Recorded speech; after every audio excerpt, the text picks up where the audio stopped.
In the ancient kingdom of Persia, there lived a beautiful and graceful queen named Vashti.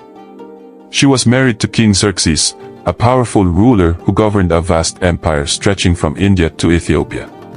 One evening, during a grand feast that lasted for 7 days, King Xerxes, who had drunk too much wine, asked Queen Vashti to come and show off her beauty to his guests. The queen was hosting a separate banquet for the women of the palace and felt shocked and insulted by the king's command. She knew that to appear before the drunken guests would undermine her dignity and reduce her to a mere object of spectacle. Standing tall and resolute, Queen Vashti sent her reply to the king, "Tell the king, I refuse to come." This brave act of defiance sent ripples through the palace. The king, feeling embarrassed before his nobles, was furious.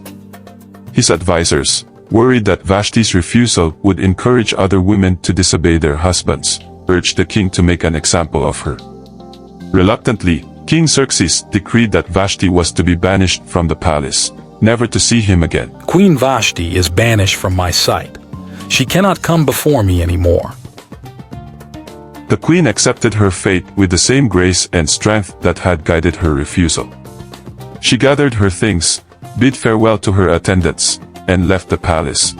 In the palace of Persian's mighty king, I refuse to sing the song, a degrading song, a shameful display.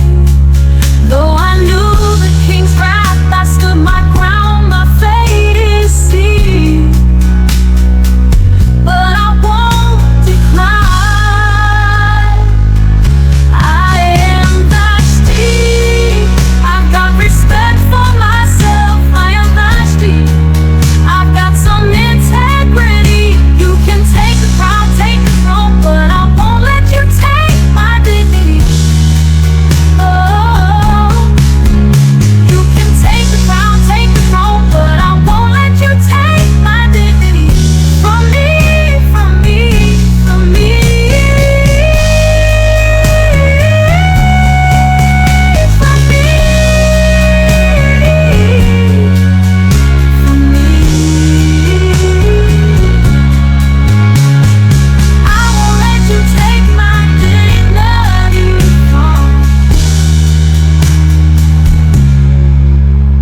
When King Xerxes came to his senses, he regretted what he had done to Queen Vashti.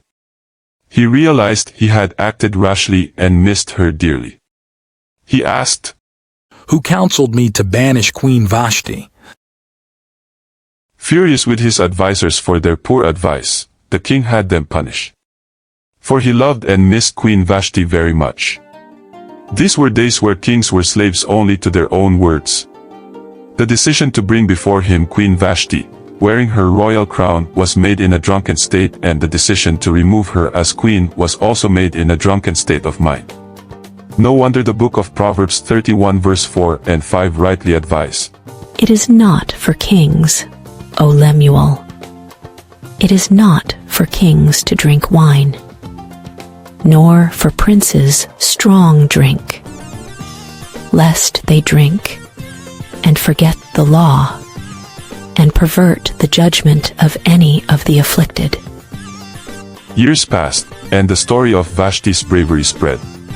The women of Persia whispered her name with admiration, and she became a symbol of strength and integrity.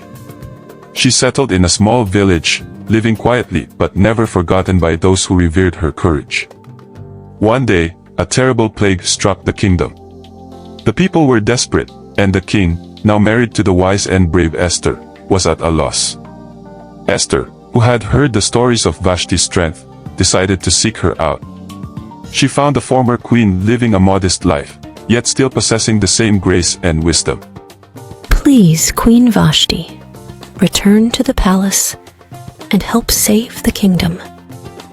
Moved by the plight of her people, Vashti agreed. She returned to the palace, her presence commanding respect and awe. With her wisdom, she advised the king and helped Esther devise a plan to end the plague.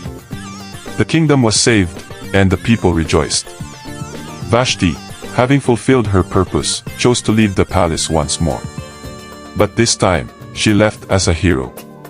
And so, Queen Vashti's legacy endured, not as a queen who was banished for defiance, but as a woman of unparalleled strength and wisdom, who stood firm in her beliefs and saved her people when they needed her most.